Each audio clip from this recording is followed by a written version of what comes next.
50 mulheres nuas, castanhas espalhadas pelo chão do Vaticano e um papa assistindo enquanto homens disputavam quem conseguia transar mais vezes. Essa é a história do Banquete das Castanhas, a suposta orgia organizada durante o papado do Alexandre VI, chamado Rodrigo Borgia, que foi provavelmente o papa mais safadão que já sentou no trono de São Pedro. Mas tem um problema delicioso: a parte mais absurda dessa história depende praticamente de um único relato. Oi, coroados e curiosos, eu sou a Steph e hoje a gente vai separar o que o Rodrigo Borgia realmente fez: filhos, amantes, nepotismo e uma eleição cercada por acusações de compra de votos da lenda construída em torno dele, porque os Borgia fizeram coisa suficiente para escandalizar meio Vaticano. O curioso é que talvez não tenham feito justamente algumas das coisas pelos quais ficaram mais famosos. O Rodrigo Borgia nasceu em janeiro de 1431, na região de Valência, na atual Espanha, sobrinho de um cardeal que décadas depois virou papa, o Calixto III,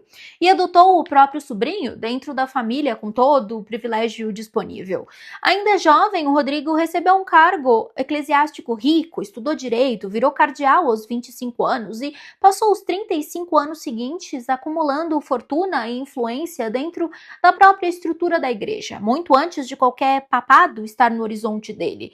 E o Rodrigo já dava trabalho muito antes de virar papa. Ainda jovem, ele chegou a ser repreendido pela igreja por causa da vida escandalosa que levava. O conclave de agosto de 1492, que elegeu ele como Papa Alexandre VI, é lembrado até hoje como um dos mais controversos da história inteira do papado, cercado de acusações pesadas de compra de votos. O fator decisivo foi conseguir o apoio do cardeal Ascânio Sforza, através da promessa de um cargo extremamente lucrativo dentro da própria estrutura papal, além de castelos, bispados ricos e renda anual gigantesca. Existe uma lenda, inclusive, que o Rodrigo teria enviado 4 mulas inteiras carregadas de prata pura para comprar o voto dos Sforza. E detalhe que ninguém era inocente no rolê: o próprio rival principal do Rodrigo naquele conclave também estava oferecendo suborno gigantesco para tentar comprar a própria eleição, recebendo somas enormes de reis estrangeiros interessados no resultado daquela votação específica. Ou seja, a corrupção eleitoral não era exclusividade do Rodrigo Borgia contra um concorrente puro e honesto, era o padrão até esperado daquele sistema inteiro, disputado entre facções políticas poderosas, usando dinheiro como arma principal. A diferença é que o Rodrigo venceu e, por isso, ficou marcado para sempre como um símbolo daquela corrupção, enquanto o rival derrotado escapou relativamente ileso da própria reputação histórica. Décadas depois, o rival derrotado conseguiu o que queria e virou o Papa Júlio II. E uma das coisas que ele fez foi proibir justamente aquilo que o Rodrigo Borgia tinha sido acusado: comprar votos e distribuir cargos e favores para chegar ao papado. Uma das coisas mais escandalosas do Papa Borgia foi o reconhecimento de seus filhos. Claro que houveram papas com supostos filhos ilegítimos, mas o Rodrigo levou a outro nível, como sempre. Ele não escondia os próprios filhos, nada disso era segredo, sussurrado em corredores escuros do Vaticano. Ele teve, com uma amante de longa data, a Vanosa Dercatenei, 4 filhos reconhecidos publicamente, com nome, título e futuro planejado abertamente dentro da própria estrutura de poder que ele controlava como Papa. O Cesare Borgia, o mais famoso deles, virou cardeal aos 18 anos de idade. Depois renunciou para virar comandante militar, servindo de inspiração para o príncipe de Maquiavel. O Juan Borgia recebeu o título de duque e foi assassinado em circunstâncias nunca esclarecidas, com o corpo encontrado boiando no rio que corta Roma. Lucrécia Borgia casou 3 vezes, por conveniência política pura, cada casamento servindo de interesse diplomático específico do próprio pai, e terminou a vida como duquesa respeitada de outra cidade italiana importante. Eu já fiz um vídeo sobre ela. E o Geoffrey, o mais novo, virou príncipe de um território menor, vivendo uma vida bem mais discreta do que os próprios irmãos mais ambiciosos. Repara no absurdo: um homem vestindo a batina mais alta da hierarquia católica inteira, criando os próprios filhos ilegítimos de forma aberta, distribuindo cargos poderosos e casamentos estratégicos para cada um deles.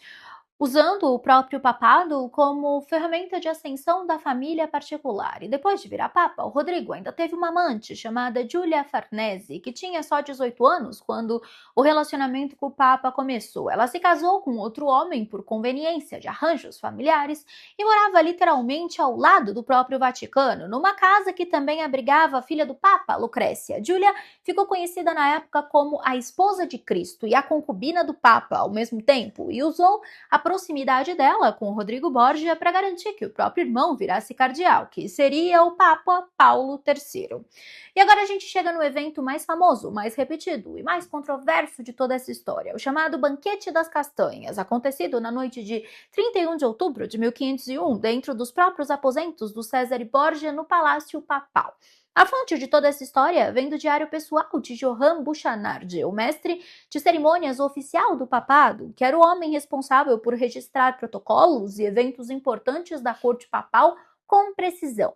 E é exatamente nesse diário que aparece a descrição detalhada desse tal banquete: 50 mulheres chamadas de cortesãs dançando depois do jantar, primeiro vestidas, depois peladinhas, enquanto castanhas eram espalhadas no chão, e essas mulheres, sem roupa nenhuma, engatinhavam recolhendo as castanhas espalhadas com a boca. Tudo isso enquanto o Papa, o Césare e a Lucrécia assistiam. E o diário ainda registra um prêmio sendo prometido, tipo túnica de seda e sapato fino, para quem conseguisse transar com o maior número de mulheres presentes naquela noite. É tipo uma orgia, tipo carnaval no Brasil. Só que vamos lá, o Buchanard, o próprio autor desse relato, nunca afirmou ter testemunhado pessoalmente aquela cena. E quando os historiadores modernos vão atrás de outras fontes confirmando esses detalhes, a correspondência é frágil e pequena. Existe uma carta anônima da época dirigida a um nobre chamado Silvio Sanelli, que era inimigo dos Borgia, que confirma ter existido convites para certas cortesãs para jantar naquele palácio, descrevendo o evento como um espetáculo chocante, mas sem mencionar castanhas, nudez detalhada e principalmente sem mencionar a presença da Lucrécia. O embaixador florentino da época, um homem chamado Pepe, também confirma uma festa acontecendo naquela noite específica, atribuindo o convite das mulheres diretamente ao Césare, mas sem, de novo, ter os detalhes mais extremos e sem incluir a Lucrécia na cena. E existe ainda outro cronista da época de outra cidade italiana que registrou o mesmo evento, de um jeito completamente diferente, substituindo as cortesãs inteiras por damas e cavalheiros da própria corte, versão bem mais comportada do mesmo episódio, escrita por alguém que nem estava presente em Roma naquele momento, trabalhando só com boatos de segunda mão circulando entre cidades italianas. Então, o que a gente tem juntando tudo? A festa aconteceu, mas os detalhes mais chocantes e explícitos vêm de uma única fonte, que afirma não ter estado lá. E existe até uma teoria específica de um historiador belga do século XX sugerindo que aquela passagem inteira do diário pudesse ter sido uma inserção posterior, adicionada por algum inimigo político querendo prejudicar retroativamente a reputação dos Borgia depois da morte deles. Embora essa teoria também receba muitas críticas de outros historiadores, por parecer muito favorável à família Borgia.